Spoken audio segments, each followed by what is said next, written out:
Hello.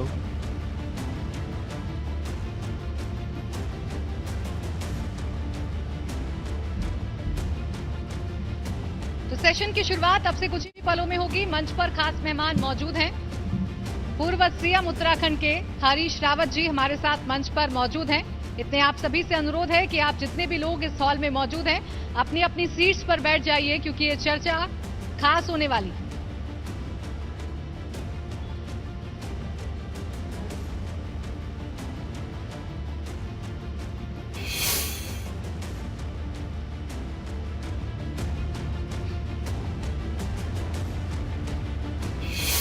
और अब इस सेशन को आगे बढ़ाएंगे रोहित जी।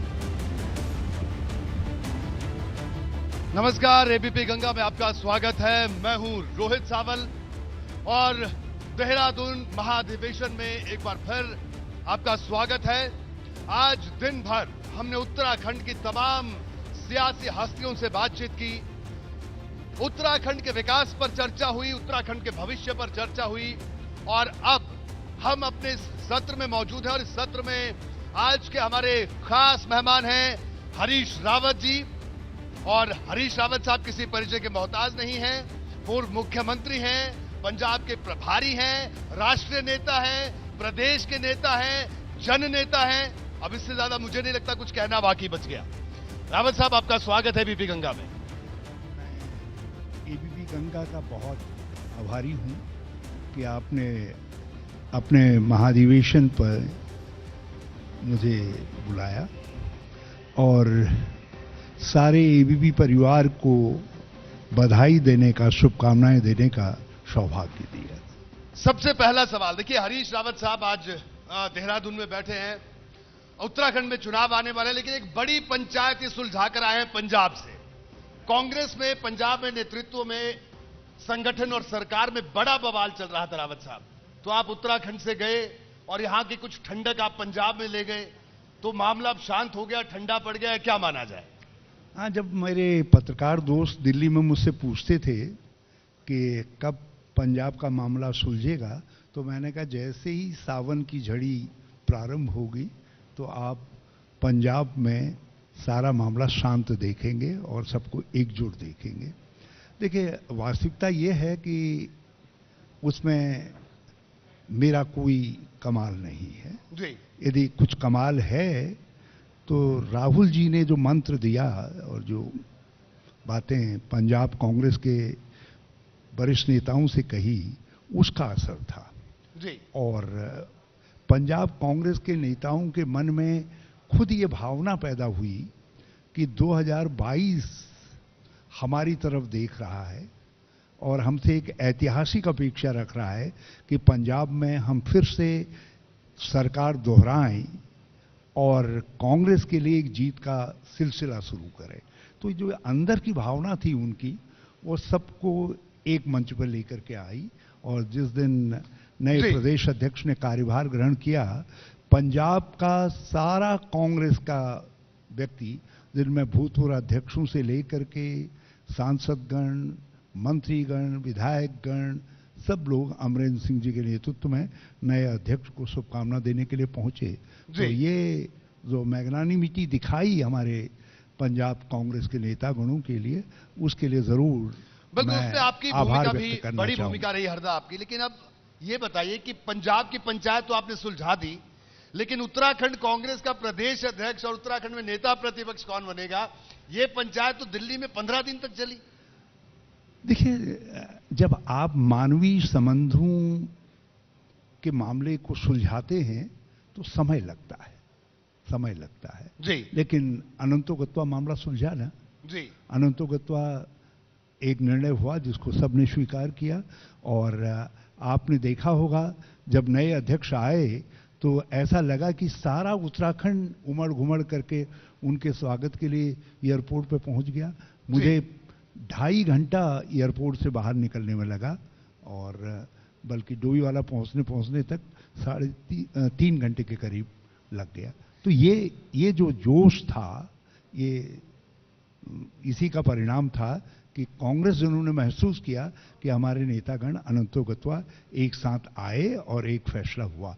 और ये पंजाब से जो सिलसिला शुरू हुआ जी वो सिलसिला निरंतर आगे बढ़ा, उत्तराखंड में बढ़ा, असम में फैसला हुआ, और जो फॉर्मूला हमने पंजाब में इजाद किया वो फॉर्मूला आज कांग्रेस सभी जगह सोशल बैलेंसिंग के लिए, और जिसमें आप फैक्शनल बैलेंसिंग भी कह सकते हैं। ठीक है हरीश रावत साहब, मैं उसके लिए इस्तेमाल मैं आपको करते रोकूंगा। एक हैं। और एक बड़ा अहम सवाल, ठीक है, आपने कहा कि प्रदेश अध्यक्ष आपने चुन लिया, नेता प्रतिपक्ष आप लोगों ने बना दिया। मैं दावे के साथ कह सकता हूं, पूरे दावे के साथ, जितने लोग यहां पर बैठे हैं इस हॉल में, या जितने लोग इस वक्त एबीपी गंगा पूरे देश भर में देख रहे हैं, उत्तराखंड में देख रहे हैं, सबके जहन में एक सवाल है। चलिए प्रदेश अध्यक्ष नेता प्रतिपक्ष तो हो गया, लेकिन कांग्रेस का चेहरा कौन होगा चुनाव में? और इस सवाल का जवाब हमें भी चाहिए। बतौर पत्रकार मैं आपसे सवाल पूछूंगा और लगातार पूछता रहूंगा जब तक चेहरा नहीं आएगा। देखिए, लोकतंत्र में दुल्हन वही जो पिया मन भावे। जी तो पिया का फैसला 2022 में आएगा जी, और जब पिया का फैसला आएगा तो उसके बाद हमारी राष्ट्रीय अध्यक्षा तय कर देंगी कि कौन अध्यक्ष, कौन मुख्यमंत्री बनेगा। लेकिन रावत साहब, और हम देखते हैं कांग्रेस सब के उसको भीतर, हमने स्वीकार आम लोगों की बात देखी तो हरीश रावत चेहरा होना चाहिए। पार्टी के कई समर्थक ये बात कहते हैं। आज भी मैं कई लोगों से मेरी बातचीत हुई तो लोगों की ये जन भावनाएं क्या राष्ट्रीय नेतृत्व नहीं समझ पा रहा? देखिए, हमने हमेशा अपने आप को पार्टी के लिए समर्पित किया, और 2002 में तो कोई चेहरा था ही नहीं। जी नारायण दत्त जी कहीं से तो नहीं कहूंगा, थे तो हमारे बीच के ही, लेकिन अचानक आए, हमने फैसले को सिरोधारी किया। तो हम तो 2012 में भी हमने सिरोधारी किया, बल्कि 2007 में हमने संख्या जुटा ली थी। पार्टी ने कहा नहीं, सरकार नहीं बनाओगे, तो हमने कहा ओके, हम पीछे हट गए। देखिए, संसदीय प्रणाली में पार्टी महत्वपूर्ण है जी, और उसके बाद व्यक्ति आता है। तो मैंने उत्तराखंड में भी ये फैसला किया है कि हरीश रावत का चेहरा जो है प्रदेश कांग्रेस अध्यक्ष के चेहरे में समाहित हो जाना चाहिए, और उस समाहित चेहरे के साथ हम चुनाव के मैदान में जाएंगे। तो कुल मिला के कहा जाए, चलिए मैं आपका संकेत, राजनीति में संकेत बहुत मायने रखते हैं, तो इन संकेतों का हम ये मान के चलें कि हरीश रावत ही चेहरा होंगे कांग्रेस का? आप तो नारद मुनि के अवतार हैं, तो आप तो जहां न पहुंचे रवि वहां पहुंचे कवि, और जहां कवि भी नहीं पहुंच पाता है वहां एंकर महोदय आप लोग पहुंच जाते हैं। तो मैं आप किसकी दिल की क्या था निकाल लें तो वो तो मैं नहीं जानता, लेकिन मैं अपनी बात एक जानता हूं कि जो कांग्रेस के हित में होगा, हरीश रावत अनंतो गत्वा वहीं पर खड़ा होगा। ठीक है रावत साहब, लेकिन एक बात बताइए, कांग्रेस के भीतर उत्तराखंड की अगर सुर्खियों की बात करें, कांग्रेस की दो सुर्खियां बनती हैं।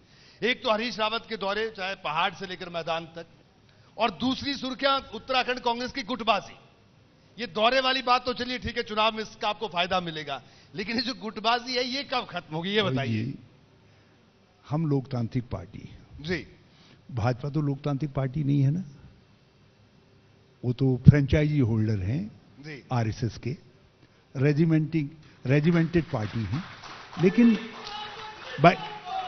खबरदार, जी अब बात खबरदार, अब बात पूरी रावत साहब, वो रेजिमेंटेड थॉट्स की पार्टी है।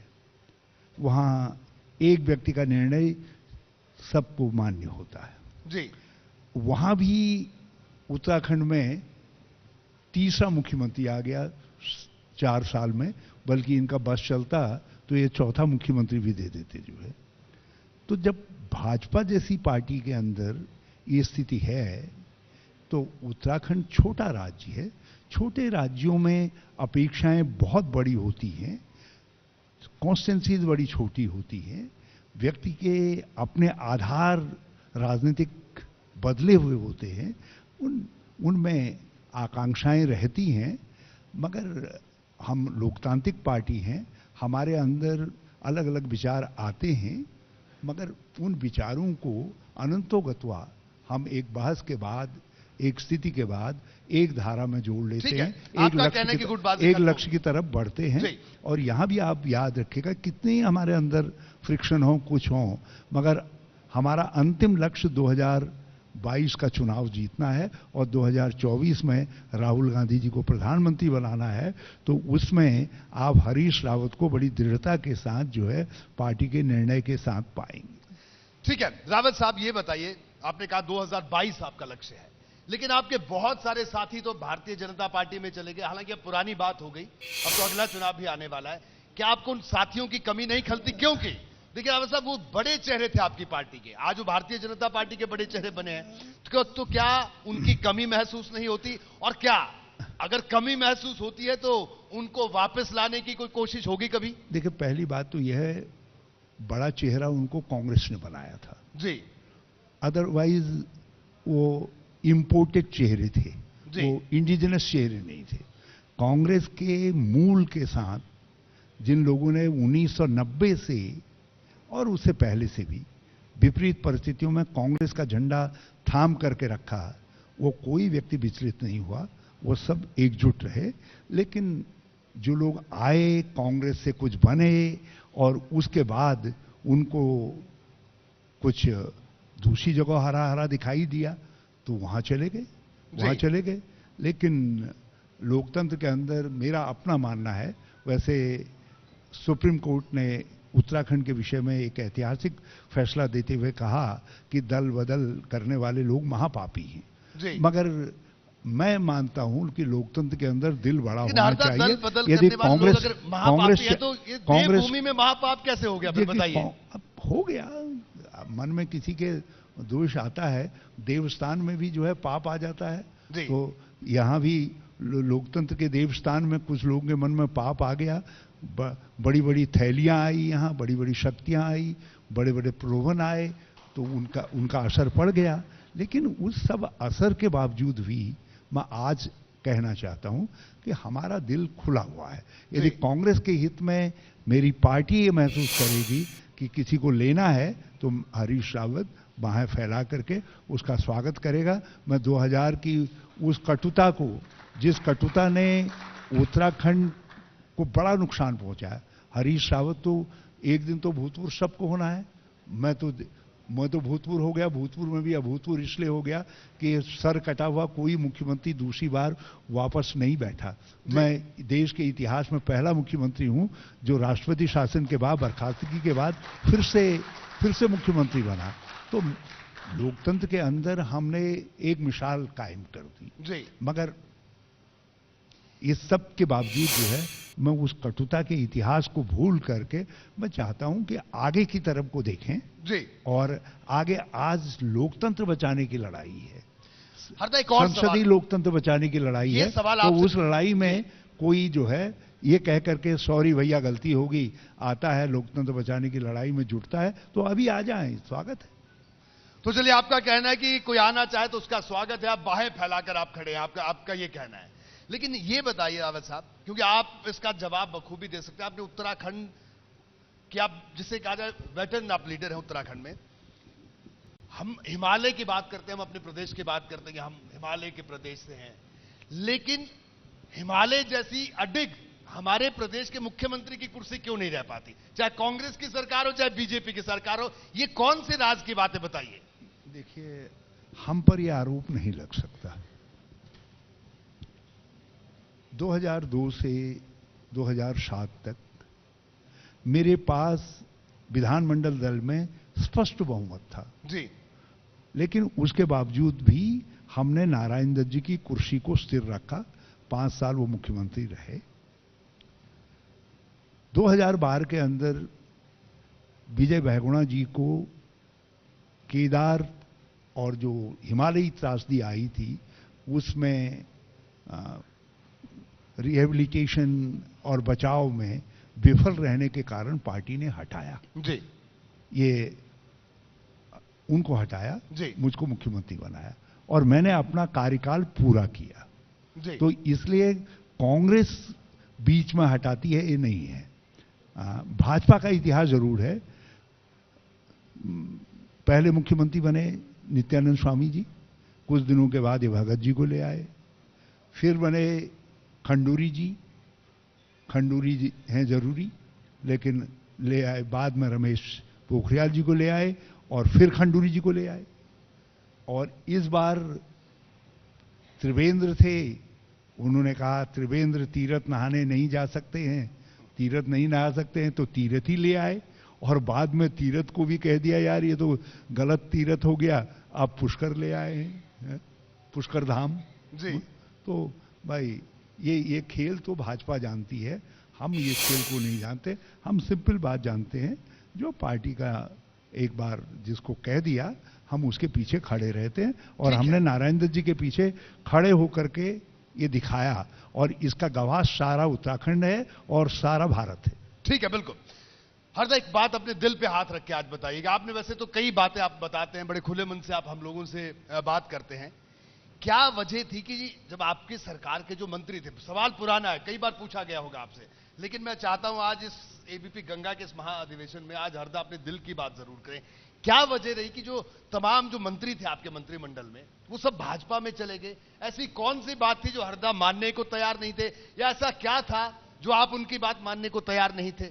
ये तो बड़ी अबूझ पहेली है आज तक। बिल्कुल बिल्कुल, आपने बहुत सही बात कही। एक मंत्री मेरे साथ अपने गांव में गए, उनके पिताजी से हमने उनके गांव में कृषि महाविद्यालय का शिलान्यास करवाया। उसके बाद वो अपनी कॉन्स्टिट्यूंसी के अंदर मुझको सैनिक स्कूल के शिलान्यास के लिए लेकर के गए, जिसके लिए मैंने 7 करोड़ रुपए दिए। और हेलीकॉप्टर से मैंने उनको यहाँ जॉली ग्रांट पे छोड़ा, और दिल्ली जाकर के पता चला कि वो उस गाथा में सम्मिलित हो गए और बैग एंड बैगेज लेकर के देहरादून लौट करके पार्टी तोड़ने के काम पर जुट गए। एक सज्जन मेरे साथ नाम भी बताते चलिए, हरदा बता दीजिए नाम, बात पुरानी हो गई। एक सज्जन मेरे पास आकर के जितनी बार मुझे निचोड़ मरोड़ रहे थे, उतनी बार मुझसे टेलीफोन करवा करके हरिद्वार के जिलाधिकारी से काम करवा रहे थे। और जब एक टेलीफोन कॉल आई, उसने कहा सब कुछ पहुंच गया, तो जो है वो दूसरी तरफ जाकर के खड़े हो गए। एक देवी जी जो है मेरे साथ खाना खा रही थी, खाना खाया, भैया ये जो कुछ कहे, लेकिन मैं तो भैया आपके साथ हूं, केदार बाबा मुझे माफ नहीं करेंगे कहा, और नीचे गई। किसी ने हाथ पकड़ा कि पहले ले लिया है, अब आओ हमारे साथ खड़े हो। बिल्कुल खुलेआम विधानसभा की कार्रवाई में देखा जा सकता है, व्यक्ति कह रहा है कहां जा रही, अब मैं उस शब्द का इस्तेमाल नहीं कर सकता, जो लिया है अब कहां जा रही है, तो दूसरी तरफ जाकर के बैठ गई। ये तो खुला खेल फर्रुखाबादी था जी भैया। ये छोटा राज्य है, गरीब राज्य है, इसमें लोगों ने 20-25 करोड़ रुपया देखा नहीं था, लोगों ने दिखा दिया, लोग चले गए। नहीं तो एक बात बताइए, अच्छी खासी सरकार चल रही थी, किसी ने कोई सवाल उठा हो जी, कोई सवाल उठा हो, जो लोग अपना बजट पेश कर रहे थे, वो बजट पेश करते करते मैसेज आता है, और जो है और उस मैसेज को पढ़ते हैं और बजट भाषण संक्षिप्त करके बाहर चल करके बात कर लेते हैं, काम चला लेते हैं। सारी चीजें सबने दुनिया ने देखी। वो तो उत्तराखंड के ही नजरों में, तो हरदा आपको कभी अफसोस हुआ कि आपने ऐसे लोगों के साथ काम किया? मोदी जी का ऐसा मायाजाल पड़ा कि उन्होंने 2017 में ये सारे पाप कर्म को जो हो रहा था विधानसभा के अंदर, इसको भुला करके भाजपा को वोट दे दिया। लेकिन पाप तो कभी न कभी फूटता है, और वो पाप इन 4.5 सालों में फूटा, और उसका नुकसान उत्तराखंड को भी उठाना पड़ा है। ये 4.5 सालों में अकेले हरीश रावत नहीं हारा है, उत्तराखंड हारा है, उत्तराखंड का गरीब हारा है, किसान हारे हैं, नौजवान हारे हैं, मजदूर हारे हैं, और यहाँ की महिलाएं हारी हैं, यहाँ का हर गांव का रहने वाला हारा है। मुझे इस बात का अफसोस है। और आज हमारी लड़ाई अब केवल मुख्यमंत्री की नहीं है, हमारी लड़ाई ये जितने लोग 2017 में हारे हैं उनको 2022 में विजयी बनाने की है। ठीक है, इस बीच अभी इस चुनाव की अगर बात करें, एक नया फैक्टर आ रहा है, आम आदमी पार्टी। क्या लगता है आपको कि पहाड़ में वो भी दहाड़ मार रहे हैं? क्या लगता है आपको उनकी इस दहाड़ में दम है? अरे अच्छी बात है, अच्छी बात है।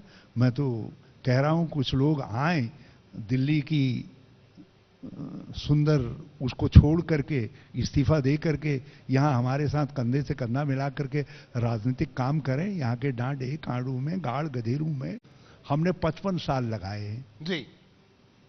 हमारी 55 साल की डांडे कांडे गाड़ गधेरों की तपस्या है।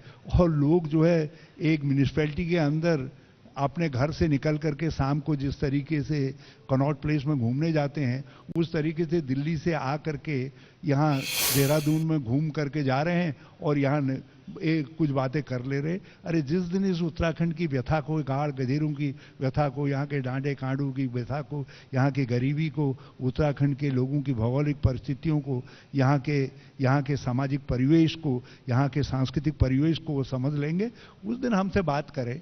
अभी तो उनको बहुत समझना बाकी है। अभी तो औ में हैं। जिस दिन औ से आ में पहुंच जाएंगे उस दिन हमसे सवाल करिएगा उनका क्या होगा। नहीं, वो कह रहे अभी फ्री बिजली, तो आपको लगता है कि उत्तराखंड में फ्री बिजली, या आपके भी आपने कभी ऐसी बात नहीं की, बीजेपी ऐसी बात नहीं करती? देखिए,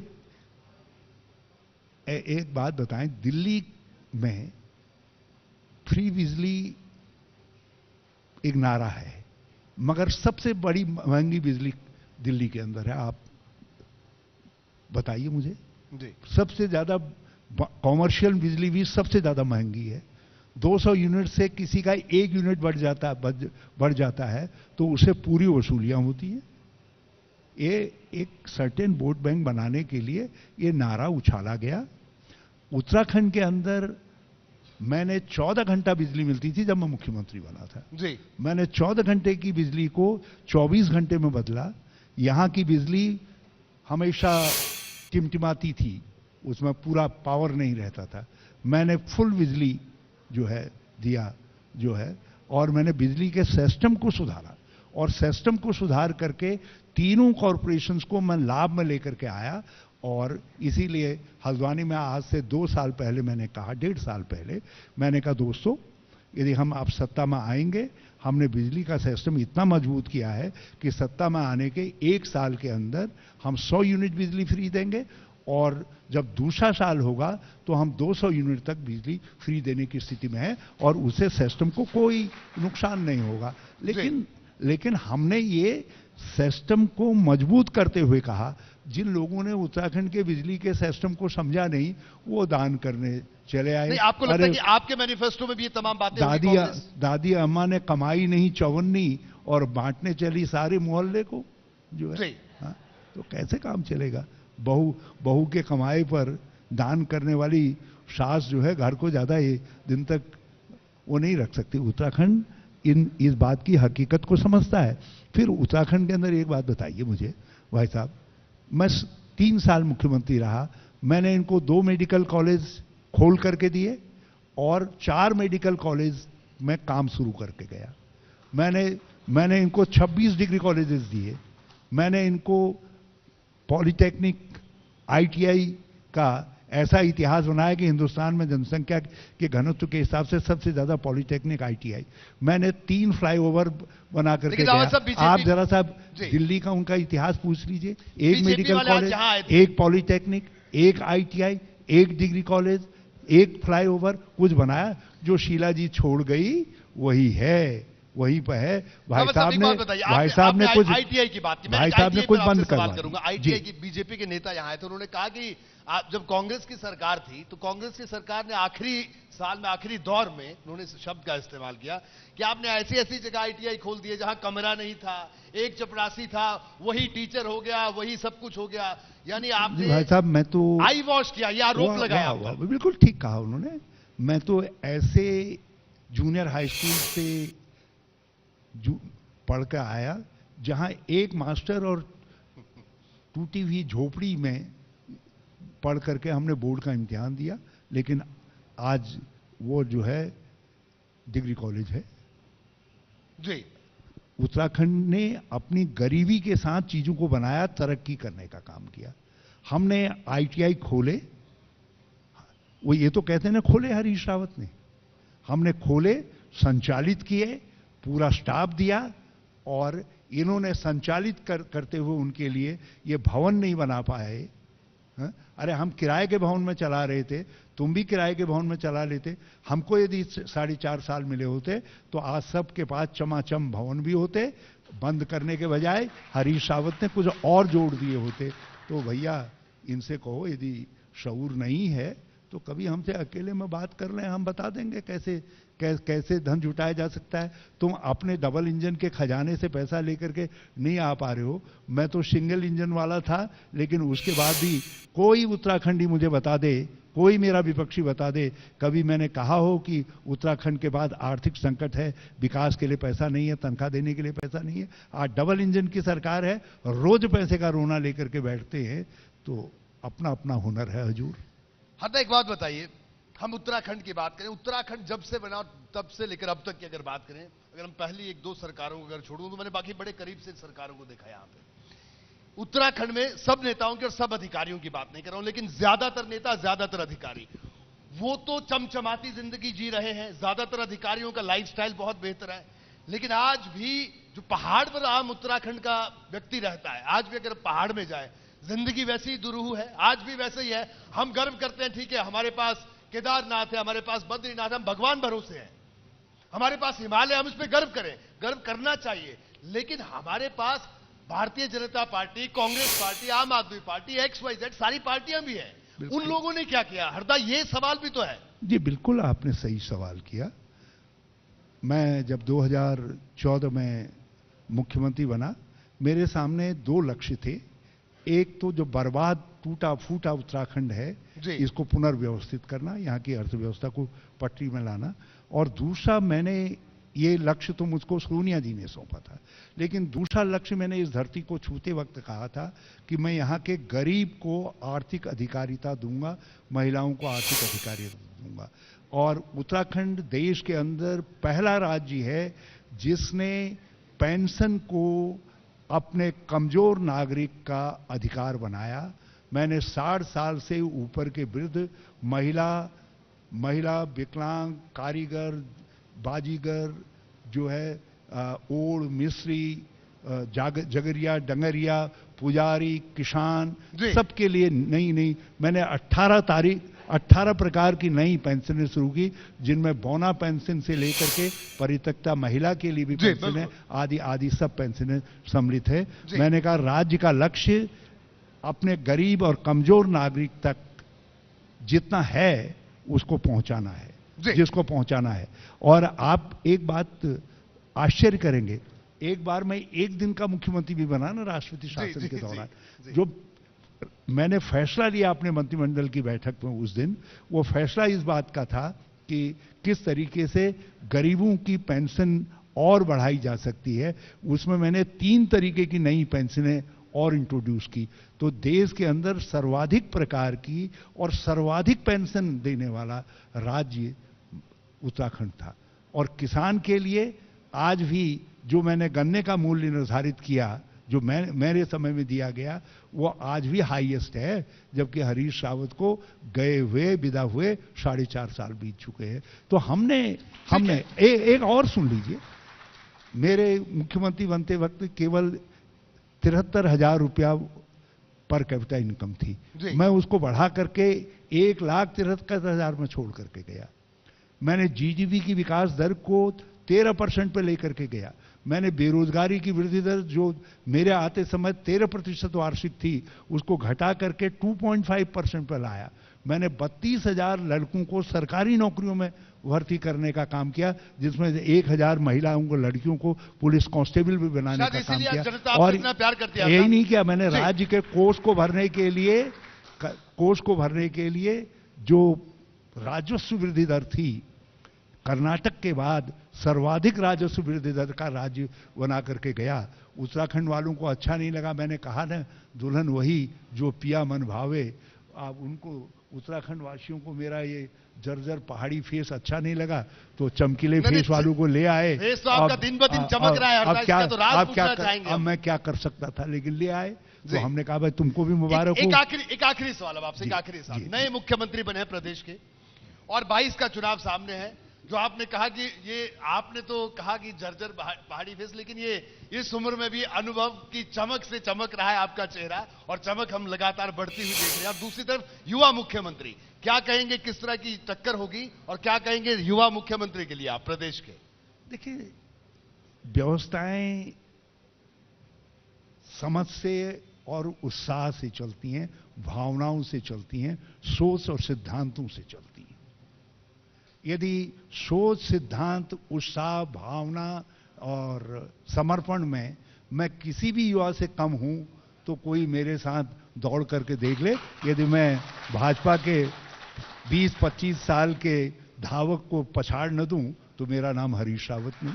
वाह रावत साहब, आपका बहुत बहुत शुक्रिया। और ये जो आपने जवाब दिया, ये बिल्कुल जिसे कहा जाए खांटी आपने अपने तरीके से जवाब दिया।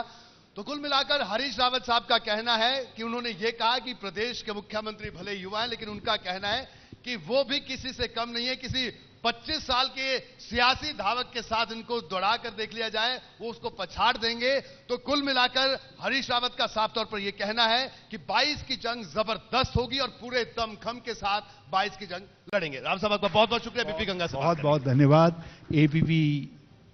एबीपी गंगा को उनके महाधिवेशन के लिए। फिर से मेरी तरफ से बहुत बहुत धन्यवाद। धन्यवाद साथियों।